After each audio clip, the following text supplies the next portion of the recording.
Hi future doctors, സൈലത്തിൻ്റെ മറ്റൊരു future doctor അടിപൊളി സ്കോറുമായിട്ട് ഞങ്ങളെ കാണാനായിട്ട് എത്തിയിട്ടുണ്ട്. ഇയാളുടെ പ്രത്യേകത എന്താണെന്ന് വെച്ചാൽ നമ്മളുടെ ഇൻറ്റഗ്രേറ്റഡ് ബാച്ചിലെ ഫസ്റ്റ് ബാച്ചിലെ ടോപ്പറാണ്. അപ്പം 12th അടിപൊളി മാർക്സ് മേടിച്ചിട്ടുണ്ട്. ഓൻ പേരും ഡീറ്റെയിൽസ് ഒക്കെ പറഞ്ഞ് പരിചയപ്പെടൂ. ഹലോ, ഞാൻ മുഹമ്മദ് ഷാദ് കുരിക്കൽ. സൈലത്തിൻ്റെ ഇൻറ്റഗ്രേറ്റഡ് സ്കൂളിൽ പഠിച്ചാണ്. ഫസ്റ്റ് ഇൻറ്റഗ്രേറ്റഡ് ബാച്ചിലുണ്ടായിരുന്നാണ്. യെസ്, +2 മാർക്ക് എത്തുണ്ടായിരുന്നു മോന്? +2 96% കിട്ടിയിട്ടുണ്ട്. Okay, full A plus. Full A plus. നിങ്ങൾക്ക് പിന്നെ ഇതാണല്ലോ അല്ലേ CBSE സ്റ്റുഡൻസിന്? ഓക്കെ ഓക്കെ, ഫുൾ A1 ആയിരുന്നു. ഓക്കെ, ആൻഡ് പിന്നെ നീറ്റിൽ നല്ല റിസൾട്ട് ഉണ്ട്. ഓക്കെ, അപ്പോൾ നല്ലൊരു ടോപ്പ് സ്കോറിൽ തന്നെ എത്തിയിട്ടുണ്ട്. അതും ഫസ്റ്റ് അറ്റംപ്റ്റിൽ തന്നെ ഇത്രയും നല്ലൊരു സ്കോർ എന്ന് പറയുന്നത്, ഒരു 690+ എന്നൊക്കെ എത്താന്ന് പറയുന്നത് തന്നെ ഇറ്റ്സ് എ ഗ്രേറ്റ് അച്ചീവ്മെൻറ്റ്. അപ്പോൾ അതിന് ഫസ്റ്റ് ഓഫ് ഓൾ കൺഗ്രാജുലേഷൻസ്. പിന്നെ ഞങ്ങൾക്ക് അറിയേണ്ടത് മോൻ്റെ ഞങ്ങളുടെ ഇൻറ്റഗ്രേറ്റഡ് ബാച്ച് പലർക്കും പുതിയൊരു കോൺസെപ്റ്റാണ്. അപ്പോൾ കാരണം നമ്മുടെ ഹൈബ്രിഡ് സിസിലെ കുട്ടികൾക്ക് കൊടുക്കുന്ന വീഡിയോസും കാര്യങ്ങളൊക്കെ നിങ്ങൾക്കും ആപ്പിൽ ആക്സസിബിൾ ആണല്ലോ. അപ്പോൾ അതും നിങ്ങൾ പഠിക്കുന്നുണ്ട്, പ്ലസ് ക്ലാസ്സിൽ പോയി നിങ്ങൾ തിയറിയും പഠിക്കുന്നുണ്ട്. സോ ഓൾമോസ്റ്റ് ഒരു സിമിലർ ഹൈബ്രിഡ്, ഒരു സ്പെഷ്യൽ സിസ്റ്റമാണ് നിങ്ങൾക്കായിട്ട് നമ്മൾ ക്രിയേറ്റ് ചെയ്തിരിക്കുന്നത്. സോ ആ ഒരു എക്സ്പീരിയൻസ് എങ്ങനെയുണ്ടായിരുന്നു? സംഭവം ക്ലാസ്സസ് എല്ലാം അടിപൊളിയായിരുന്നു. പിന്നെ ഓൺലൈനിൽ തന്നെ നമുക്ക് തരാൻ പറ്റുന്ന എല്ലാം സാർമാർ തന്നിട്ടുണ്ട്. പിന്നെ ക്ലാസ് അത് തന്നെയായിരുന്നു. ഫസ്റ്റ് നല്ല രീതിക്ക് പഠിക്കാൻ പറ്റിയിട്ടുണ്ട്. ക്ലാസ്സിൽ നിന്ന് തന്നെ അത്യാവശ്യം കാര്യങ്ങൾ നമുക്ക് പഠിക്കാം. ആ രീതിക്കാണ് ക്ലാസ് പോയത്. നമ്മൾ ഈ പഠിക്കുന്നത് തന്നെ കുറേ നമ്മൾ പഠിക്കണം. ക്ലാസ്സിൽ നിന്ന് അത്യാവശ്യം പഠിക്കാൻ പറ്റും, അതാണ് ഉണ്ടായ അഡ്വാൻറ്റേജ്. ക്ലാസ് ഉദ്ദേശിക്കുന്നത് ഓൺലൈൻ ആണോ അതോ നമ്മുടെ രണ്ടും അടിപൊളിയാണ്. നമുക്ക് ഓഫ്ലൈൻ ആണ് കുറച്ചും കൂടി നമുക്ക് ഡൗട്ട് ചോദിക്കാനും ഇതൊക്കെ ആയിട്ട് പറ്റിയത്. പക്ഷെ വീഡിയോസ് കാണുമായിരുന്നോ? കാണും. ഓക്കെ, എല്ലാ വീഡിയോസും കണ്ടിട്ടാണ് പിറ്റേ ദിവസം ക്ലാസ്സിലേക്ക് പോയിക്കൊണ്ടിരുന്നത്? അങ്ങനെ ചില +1 അങ്ങനെ കറക്റ്റ് ആയില്ല, പിന്നെ റെഡി ആയിട്ടുണ്ട്. Okay okay okay. അപ്പോൾ മോൻ 10th വന്നപ്പം നല്ല എന്തെങ്കിലും ബേസിന്റെ പ്രശ്നമൊക്കെ ഉണ്ടായിരുന്നോ? ഏതെങ്കിലും സബ്ജക്ട് അറിയില്ല, ടഫായിട്ടൊക്കെ വന്ന സബ്ജക്ട് ആയിരുന്നു കുറച്ച് ടഫായിട്ടുണ്ടായിരുന്നു. അതിപ്പോൾ വന്നപ്പം നീറ്റിൽ എനിക്ക് ഫുൾ മാർക്ക് കിട്ടി. യെസ്, അപ്പൊ നീറ്റ് കെമിസ്ട്രി ഭയങ്കര ഒരു ബേസിക്സ് ഇല്ലാതെ ടഫായിട്ട് വന്ന ആളാണ്. പക്ഷെ അയാളാണ് ഇപ്പൊ നമ്മുടെ കെമിസ്ട്രിക്ക് ഫുൾ മാർക്ക് വാങ്ങിച്ചിരിക്കുന്നത് അല്ലേ? നീറ്റിൽ 180 സ്കോർ ചെയ്തിട്ടുണ്ട്. അപ്പൊ ഈ കെമിസ്ട്രിയിലെ ചലഞ്ചിനെ എങ്ങനെയാണ് മോൻ ഓവർകം ചെയ്തത്? അത് അതിന് മെയിൻ കാരണം ഇവിടുത്തെ ഫാക്കൽറ്റീസാണ്.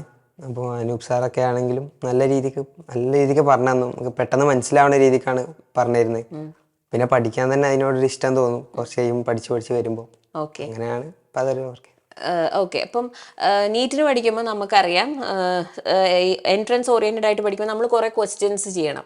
പക്ഷേ ബോർഡ് എക്സാമിന് പഠിക്കുമ്പോൾ നമ്മൾ കൂടുതൽ തിയറി പ്രാക്ടീസ് ചെയ്ത് ഡിസ്ക്രിപ്റ്റീവ് ക്വസ്റ്റ്യൻസ് എഴുതാനൊക്കെയാണ് നമ്മൾ പഠിക്കേണ്ടത് അല്ലേ? അതിൽ നമുക്ക് പ്രാക്ടിക്കൽസും വരുന്നുണ്ട്. ഇതെല്ലാം കൂടി മാനേജ് ചെയ്തപ്പം എന്തെങ്കിലും ടെൻഷനും പ്രഷറും ഒക്കെ ഉണ്ടായിരുന്നോ? അങ്ങനെ ബോർഡ് എക്സാം അല്ലെങ്കിൽ ഈ ഹാഫ് ഇയർലി ഇതൊക്കെ വരുമ്പോൾ ഒരു ടെൻഷൻ ഉണ്ടായിരുന്നു. അപ്പോൾ മാത്സിന് ഫിസിക്സും കെമിസ്ട്രിയും ബയോളജിയൊന്നും അത്ര കുഴപ്പമുണ്ടായിരുന്നില്ല, കിട്ടുമെന്ന് അറിയാം, അത്യാവശ്യം പഠിച്ചിട്ടുണ്ട്. പക്ഷേ ഈ മാത്സിൻ്റെ കാര്യമാണ് കുറച്ചൊരു ടഫ് ഉണ്ടായിരുന്നു. പക്ഷെ അതും വലിയ കുഴപ്പമില്ല, നല്ല മാർക്ക് കിട്ടിയിട്ടുണ്ട്. പക്ഷെ രണ്ടും ഒരുപോലെ കൊണ്ടുപോകാൻ വേണ്ടി പറ്റിയിരുന്നു അല്ലേ? ഓക്കെ, അപ്പോൾ ജെയ്ക്കും ഇതുപോലെ ഇപ്പോൾ നല്ല സ്കോർ ഉണ്ടല്ലോ, ജെയ്ക്കും നല്ലൊരു പെർസെൻറ്റൈൽ സ്കോർ ചെയ്തിട്ടുണ്ട്. അപ്പം ആ ഓപ്ഷനും ഉണ്ട് അല്ലേ? സ്റ്റഡി മെറ്റീരിയൽസിന്റെ കാര്യം, സൈലത്തിന്റെ സ്റ്റഡി മെറ്റീരിയൽസ് മോൻ യൂസ് ചെയ്തിരുന്നോ? മെയിൻലി യൂസ് ചെയ്തത് അതന്നെ. ഓക്കെ, അതിനെ കുറിച്ച് പറയാമോ? സ്റ്റഡി മെറ്റീരിയൽസ് പറഞ്ഞാൽ മെയിൻലി NCERT ആയിട്ടാണ് ഉപയോഗിക്കുക. പക്ഷേ ക്വസ്റ്റ്യൻ ചെയ്യാൻ ഞാൻ മെറ്റീരിയൽ എടുത്തിട്ടാണ് ചെയ്യൽ. ഏകദേശം നല്ല ക്വസ്റ്റ്യൻസ് ആണ്. സൈലത്തിൻ്റെ മെറ്റീരിയൽ തന്നെയാണ് നല്ല ക്വസ്റ്റ്യൻ. ബാക്കി മെറ്റീരിയൽ റെഫർ ചെയ്തിടത്തോളം കുറച്ചൊരു ലെവലുള്ള ക്വസ്റ്റ്യൻ കിട്ടിയത് സൈലത്തിൻ്റെ മെറ്റീരിയൽ തന്നെയാണ്. ഓക്കെ, മൈൻഡ് മാപ്സ് ഒക്കെ യൂസ് ചെയ്യായിരുന്നോ? മൈൻഡ് മാപ്സ് എപ്പോ? അവസാനം യൂസ് ചെയ്തിട്ടുള്ളൂ. കുറേ എടുത്ത് വെച്ച് അവസാനമായപ്പോൾ അത് ഉപയോഗിച്ചു. എക്സാം ആകുമ്പോഴേക്ക് റിവിഷൻ ഒക്കെ വേണ്ടിയിട്ട് മൈൻഡ് മാപ്സ് യൂസ് ചെയ്യായിരുന്നു.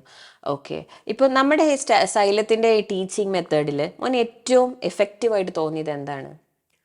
ഏറ്റവും എഫക്റ്റീവായിട്ട് തോന്നിയത് ഈ ഒരു ഓൺലൈനും ഓഫ്ലൈനും ആയിട്ടുള്ളൊരു കാര്യവും. പിന്നെ നമുക്ക് കുറച്ച് റിലാക്സ് ആയിട്ടാണ് ഇവിടുത്തെ പഠിപ്പിക്കുന്നതും. പഠിച്ചെടുക്കാൻ വലിയ പണിയൊന്നും തോന്നില്ല, കാരണം ക്ലാസ് ഓർത്തിരുന്ന് പഠിക്കുമ്പോൾ കുറേ പഠിക്കാനുള്ളതായിട്ട് തോന്നില്ല. അപ്പോൾ എന്താണ് ഇവിടുത്തെ ടീച്ചേഴ്സിനെ കുറിച്ചൊക്കെ പറയാനുള്ളത്? അവർ കാരണമാണ് ഇത് കിട്ടിയത്. ഹോസ്റ്റലൊക്കെ എങ്ങനെ ഉണ്ടായിരുന്നു? ഹോസ്റ്റല് കുഴപ്പമൊന്നുമില്ല, നല്ല വാർഡന്മാരാണ്. അത്ര ഓവർ സ്ട്രിക്റ്റ് എന്നൊന്നുമില്ല, ഒരു കറക്റ്റ് ഇതിലാണ് പോവുക.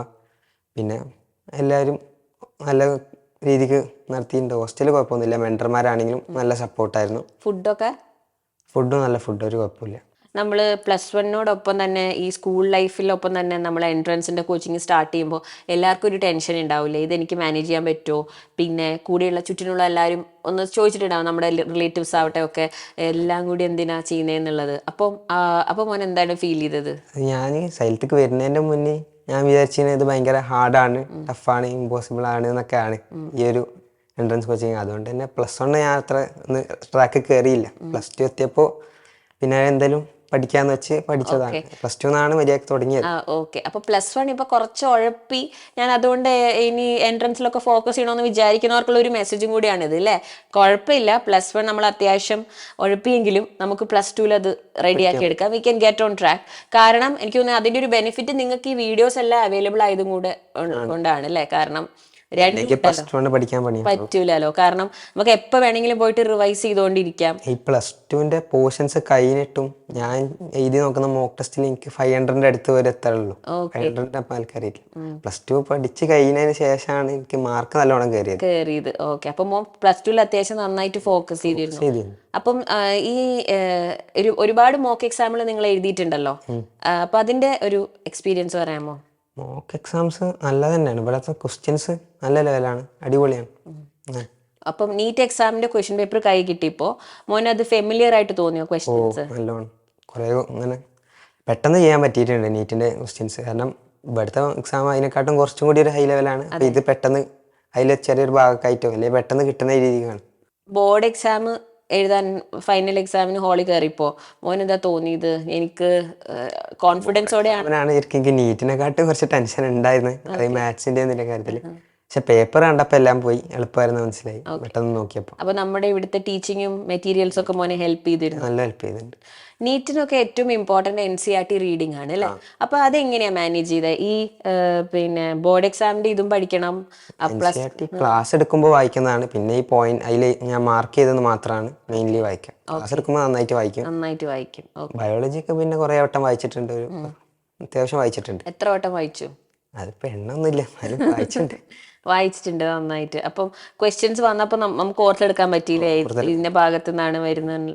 ഓക്കെ. പിന്നെ നമ്മുടെ ഇന്റഗ്രേറ്റഡ് സ്കൂള് എങ്ങനെയാണ്? സ്കൂളും ക്യാമ്പസും അവിടുത്തെ സൗകര്യങ്ങളൊക്കെ ഒന്ന് പറയാമോ?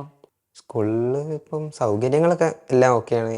AC ക്ലാസ്, പഠിക്കാൻ പറ്റിയത്, പ്രൊജക്ടർ എല്ലാം, ഇപ്പൊ സ്റ്റാഫ് റൂമും നല്ല എൻവയോൺമെന്റ്, പഠിക്കാൻ പറ്റിയ എൻവയോൺമെന്റ്. ഓക്കെ.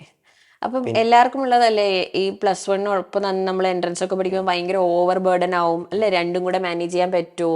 ഇതാകുമ്പോൾ പ്രാക്ടിക്കൽസിന്റെ ഒക്കെ ഉണ്ടല്ലോ വർക്ക്. പ്ലസ് ടു നമുക്ക് പ്രാക്ടിക്കൽ റെക്കോർഡ് വർക്ക് ഒക്കെ ഉണ്ടല്ലോ. അപ്പം അതിന്റെ ഒരു എക്സ്പീരിയൻസ് പറയാമോ? പ്രാക്ടിക്കലും ഇവിടെ നല്ലപോലെ നടത്തി പോയിട്ടുണ്ട്. നമുക്ക് എക്സാമിനും നല്ല സ്കോർ കിട്ടിയിട്ടുണ്ട്. ആകെ പ്രാക്ടിക്കല് ഫിസിക്സിൽ മാത്രമേ ഒരു മാർക്ക് പോയി, അത് മാത്രമേ. ബാക്കിയെല്ലാം ഫുൾ മാർക്ക് ആയിരുന്നു. അപ്പൊ ഫുൾ A1 നമ്മൾ മേടിച്ചു അല്ലേ പ്ലസ് ടുന്. പ്ലസ് നമ്മൾ ജെയിലും നല്ല ടോപ്പ് പെർസെന്റൈൽ സ്കോർ ചെയ്തു, നമ്മൾ NEETനും ടോപ്പ് പെർസെന്റൈൽ സ്കോർ ചെയ്തു, ടോപ്പ് മാർക്ക് സ്കോർ ചെയ്തു. പിന്നെ തീരുമാനിച്ചാൽ മതി അങ്ങോട്ടേക്കാ പോകേണ്ടതെന്നുള്ളത്. പക്ഷെ മോന് ഇഷ്ടം ജിപ്മറിൽ പോകാനാണ് ആഗ്രഹം.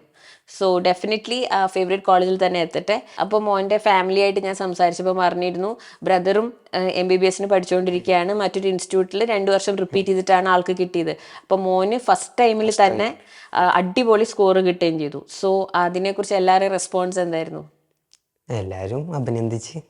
ഓക്കെ, ഞാനൊരു പ്രൗഡായി, അത്രേ ഉള്ളൂ. ഓക്കെ. പിന്നെ നമ്മൾ പഠിച്ചുകൊണ്ടിരിക്കുമ്പോൾ നമുക്ക് ഒരുപാട് ഹോസ്റ്റലിലൊക്കെ അല്ലേ നിൽക്കുന്നത്, പക്ഷെ എന്നാലും നമുക്ക് വീട് മിസ് ചെയ്യും. പിന്നെ അല്ലേ, മിസ് ചെയ്തിരുന്നോ? ഇല്ല, ഞാൻ എല്ലാ ലീവിനും പോയി. ഓക്കെ. പിന്നെ എന്തെങ്കിലും നമുക്ക് ചിലപ്പം കുറച്ച് സ്ട്രെസ്സും ടെൻഷനും ഒക്കെ ഉണ്ടാവുമല്ലോ, വീട്ടിൽ വിളിക്കും, അങ്ങനെയാണ് അത് ഓവർകം ചെയ്തത്. അവിടെയുള്ള മെന്റേഴ്സ് ഒക്കെ സപ്പോർട്ട് ചെയ്തിരുന്നു? ഓക്കെ. ഇപ്പം ഇതുപോലെ ഈ നമ്മുടെ ഇൻറ്റഗ്രേറ്റഡ് സ്കൂളിൽ ജോയിൻ ചെയ്യാനായിട്ടിരിക്കുന്ന കുറേ ഫ്യൂച്ചർ ഡോക്ടേഴ്സും എൻജിനീയേഴ്സും ഉണ്ടല്ലോ, അവരോട് എന്താ പറയാനുള്ളത്? നിങ്ങൾക്ക് വിശ്വസിച്ച് കയറി വരാൻ പറ്റുന്നൊരു സ്ഥലമാണ്. ഞാൻ തന്നെ എൻ്റെ ലൈഫിൽ ഞാൻ ചൂസ് ചെയ്തതാണ് ഇവിടെ. അത് എനിക്കൊരു ബെസ്റ്റ് ചോയ്സ് ആയിട്ട് തോന്നിയിട്ടുണ്ട്. Okay. Anyways, all the very best. Thank you so much. അപ്പം ഇനിയും ഞങ്ങൾ സൈലത്തിലേക്ക് വിളിക്കും, വരണം, നമ്മുടെ ഇവിടുത്തെ ഫ്യൂച്ചർ ഡോക്ടേഴ്സിനെ ഒക്കെ കാണണം. മോൻ ഇഷ്ടപ്പെട്ട കോളേജിൽ തന്നെ എത്തിപ്പെടട്ടെ കേട്ടോ. All the very best.